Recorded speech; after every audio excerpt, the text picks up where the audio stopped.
What's up, everybody? Today I'm gonna show you guys how I mixed the ambient song M, the one I put out a couple days ago. The TV looks weird, but there's a reason why I put this up there. I started putting these, like, those 10-hour long wave videos that are on YouTube or, nature, whatever. Anytime I look away from the computer, if I'm stressed out or if I'm not stressed out, I want to see something nice. Waves, the beach, it's perfect. So stick with me. I gotta wake up a little bit more, but I'm gonna load up Pro Tools and show you guys all the stuff I did and try to remember, and let me know if you have any suggestions or anything like that as far as like what I did to the audio. The first step after writing it, getting all the tracks that were on machine, bouncing them 2-track stereo Maryland represent to the Fostex X55, slowing it down with the pitch knob there. So the first thing in Pro Tools here, I went pretty minimalistic here, only 6 plugins, got a pre-mix bus, and everything's just coming in here, just 2 different track stereo, that's it. I mixed as much as I could in machine first. First up, Waves, SSL, EQ, really like 1.5 ratio on the compression, don't think it ever hits.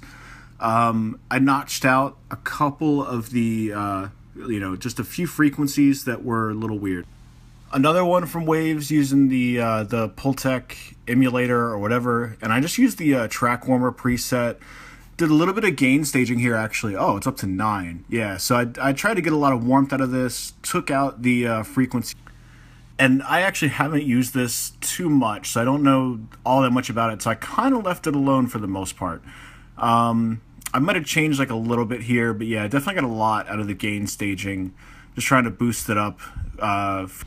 Next in the chain is the Waves Kramer Tape, and added a fair amount of flutter to this using the mastering preset, and just messing around at the record level.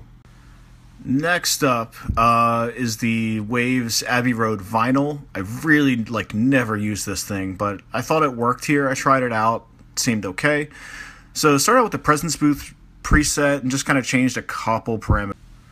So as I'm doing this here, this is the 4th plugin in the chain, and with everything, I just wanted like a really minimal amount. I don't know why phase distortion, why you would want that, but who knows.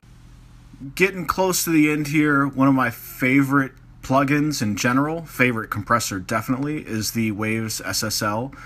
And once again, yeah, there's some makeup gain here, but this also wasn't hitting too hard either. And because it's ambient music, I've got the threshold all the way up, or I hope it's not the other way around, but and it still doesn't really hit all that much. I think it might have peaked at around 2 to 3 on the compressor. And the very last thing in the chain, this is something that I tend to do. I throw in Ozone 7, literally the very last thing there. And I'm only using the imager, and I'm only using it for the low frequencies, just to center everything. So going back to the SSL, you can see that, and this is on the pre-mix bus too. So I'm notching out a high pass filter, basically cutting out everything, around the 60K range. So these 15-second videos are tough, but yeah. So I'm cutting out a lot of low frequencies. Everything else is just getting centered, just because I don't like to have a lot of low frequencies spread out throughout the mix. And sometimes I'll push the others a little bit, but usually. So I hope that was helpful or interesting. I don't think it was as interesting as I thought it was going to be, but I'm going to start working on some new music right now, and stay tuned. If all goes well, I'll have it up later today. And so for today's music, what I'm going to try to do is I found that using the Fostex, I'm getting a little bit tired of the tape hiss, but I still like to slow things down a lot. So I'm going to try to do that within Pro Tools and see how that goes. On the song that I released yesterday, the one titled I ended up having to spend a really good amount of time just trying to notch out the tape hiss. It was just really bad for some reason. So I'm hoping if I can slow everything down in Pro Tools that would